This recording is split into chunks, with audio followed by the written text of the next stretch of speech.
सो देखो इन UPSC economy में agriculture के ऊपर प्रीलिम्स हो या मेंस हो मल्टीपल क्वेश्चन आते हैं, हर साल आते हैं।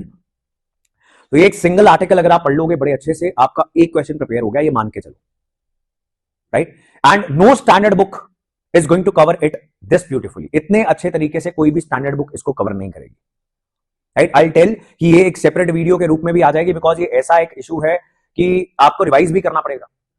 अब देखो, सबसे ज्यादा सब्सिडी भारत सरकार की दो चीजों में जाती है, कौन कौन सी, ये पीछे लिखी हुई है, food and fertiliser.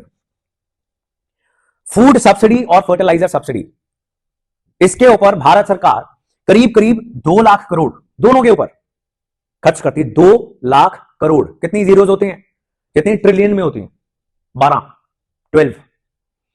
Right. So total Bharat सरकार का अगर बजट है 51 ट्रिलियन, उसका 2.25 ट्रिलियन जो है वो फूड सब्सिडी में जा रहा है एंड 2 ट्रिलियन जो है फर्टिलाइजर सब्सिडी में जा रहा है। और इतना जाना नहीं चाहिए। हमें पता है कि बहुत सारी ऐसी रिकमेंडेशंस हैं जिनको अगर इंप्लीमेंट कर दिया जाए तो ये जो फूड और फर्टिलाइजर के ऊपर हम करीब करीब 4.5 लाख करोड़ रुपए खर्च कर रहे हैं, 4.25 lakh crore rupees are being spent on this, वो बहुत सब्सटेंशियली रिड्यूस किया जा सकता है, राइट। बड़ी सिंपल सी रिकमेंडेशन है। फॉर एग्जांपल, किसान जो फर्टिलाइजर यूज कर रहा है वो सब्सिडी पे मिल रहा है, और सब्सिडी जो है किसान को नहीं दी जा रही, वो कंपनी को दी जा रही है, फर्टिलाइजर बनाने वाली कंपनी को, यूरिया बनाने वाली कंपनी को।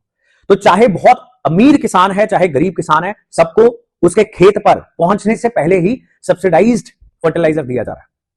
कैसा होना चाहिए? क्या आपको बेनिफिशियरी नहीं ढूंढने चाहिए कि who are the targeted beneficiaries और सिर्फ उनके खाते में पैसा डाल दें, वो सस्ता खरीद लें?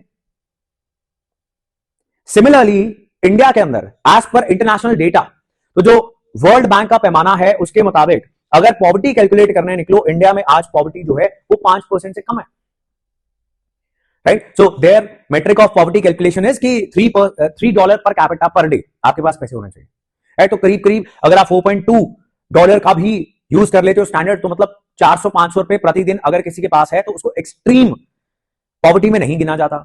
लेकिन भारत सरकार करीब करीब 56% लोगों को सस्ता अनाज दे रही है। वो देने के लिए किसान से खरीद रही है, और अगर वो सस्ता मिल रहा है मार्केट में तो किसान को ज्यादा पैसे दे रही है। सो अगर 10 रुपए की फसल मिल रही है, किसान को सपोर्ट करने के लिए मिनिमम सपोर्ट प्राइस दिया जा रहा है, तो उसको 50 दिया जा रहा है, 40 रुपए सरकार की जेब से गए, और इसको खरीद के ट्रांसपोर्ट करके स्टोर करके और फिर ट्रांसपोर्ट करके पीडीएस राशन शॉप पे ले जाया जा रहा है, वहां पे फिर उसको मुफ्त दिया जा रहा है या बहुत सस्ता दिया जा रहा है, अगेन सरकार की जेब से पैसा जा रहा है, यानी टैक्स पेयर की जेब से पैसा जा रहा है।